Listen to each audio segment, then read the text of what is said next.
Kita ya. Ya, masih lanjutannya dari materi minggu kemarin, yaitu keberagaman adalah apa anak-anak? Kekayaan. Masih ingat materi kita minggu kemarin tentang apa? Identitas ya. Nah, kemarin kita juga belajar tentang Menara Babel ya. Nah, sekarang kita mau baca ayatnya sama-sama anak-anak. Cerita ini terdapat di dalam Kejadian pasal berapa? 11 ayat 1 sampai 9. Semuanya ikut membaca ya. Mari kita baca bersama-sama.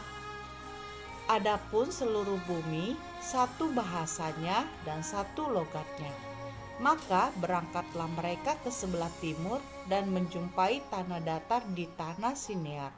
Lalu menetaplah mereka di sana. Mereka berkata seorang kepada yang lain, "Marilah kita membuat batu bata dan membakarnya baik-baik." Lalu bata itulah dipakai mereka sebagai batu dan tergala-gala sebagai tanah liat. Juga kata mereka, "Marilah kita dirikan bagi kita sebuah kota dengan sebuah menara yang puncaknya sampai ke langit, dan marilah kita cari nama, supaya kita jangan terserak ke seluruh bumi." Lalu turunlah Tuhan untuk melihat kota dan menara yang didirikan oleh anak-anak manusia itu. Dan ia berfirman, "Mereka ini satu bangsa dengan satu bahasa untuk semuanya." Ini barulah permulaan usaha mereka. Mulai dari sekarang, apapun juga yang mereka rencanakan, tidak ada yang tidak akan dapat terlaksana.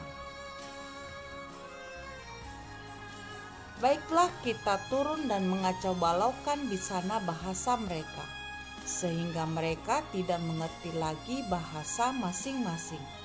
Demikianlah mereka diserahkan Tuhan dari situ ke seluruh bumi, dan mereka berhenti mendirikan kota itu. Itulah sebabnya sampai sekarang nama kota itu disebut Babel, karena disitulah dikacau balaukan Tuhan bahasa seluruh bumi, dan dari situlah mereka diserahkan Tuhan ke seluruh bumi. Ya, terima kasih anak-anak sudah membaca bersama-sama dengan Ibu ya. Nah, kita melanjutkan materi kita, yaitu bangsa Israel. Ya, bangsa Israel anak-anak adalah keturunan Abraham, Ishak, dan Yakub. Ya, anak-anak bisa lihat dari gambar di sebelah kanan ini, yaitu family of Abraham. Abraham itu kemudian berasal ayahnya yaitu Terah, Abraham. Kemudian Abraham melahirkan Ishak. Ishak melahirkan dua anak laki-laki, Yakub dan Esau. Dan yang menjadi keturunan Israel adalah Abraham, Ishak, dan Yakub. Anak Yakub anak-anak menjadi nama suku Israel. Nah, anak-anak, bangsa Israel itu tersebar sesuai dengan nama sukunya. Mereka tinggal di antara bangsa Mesir, Syria, Filistin, Asyur, dan sebagainya. Nah, sekarang kita melihat bahwa bangsa Israel itu menjadi 12 suku.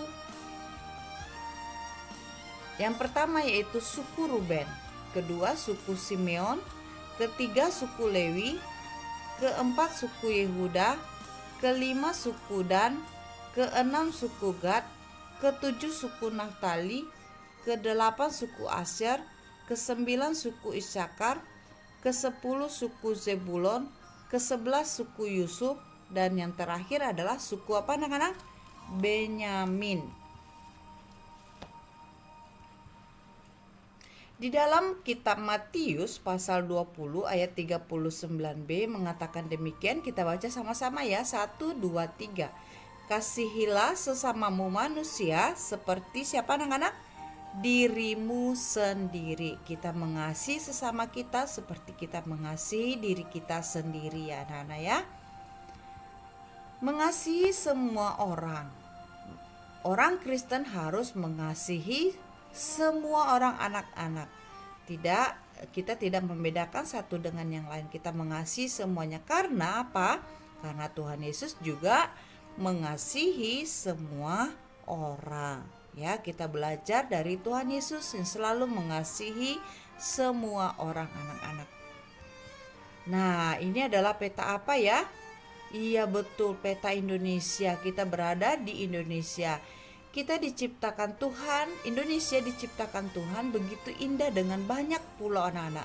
Di sini terlihat ya, pulau yang yang besar adalah Pulau Sumatera, Kalimantan, Pulau Jawa, Sulawesi, Pulau Irian Jaya, dan masih banyak pulau-pulau kecil lainnya.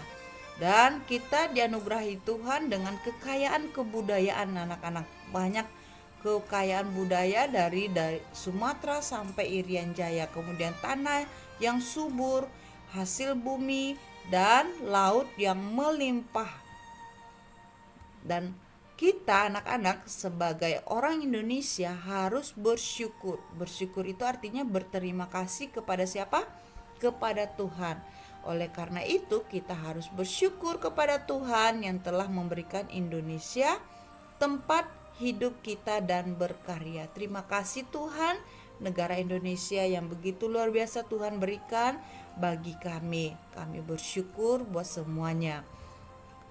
Iya anak-anak, lanjut lagi dengan hidup rukun pada orang lain. Ya, contohnya dengan keluarga sendiri, dengan tetangga, dengan lingkungan, dengan teman-teman di sekolah, akan melihat kasih Kristus dalam hidup kita. Dari kerukunan itu kita melihat kasih Kristus dalam hidup kita anak-anak. Nah, kita sudah belajar juga tentang Bhinneka Tunggal Ika ya. Apa artinya anak-anak? Berbeda-beda tetapi apa? Satu juga. Bhinneka Tunggal Ika anak-anak adalah berkat yang diberikan Tuhan kepada kita. Tuhan menciptakan semua manusia berbeda. Tidak ada yang sama satu dengan yang lain. Kita harus saling apa anak-anak? Mengasihi dan menghormati satu dengan yang lain. Berbeda suku, berbeda bahasa, berbeda agama, berbeda budaya, kita harus saling mengasihi dan menghormati.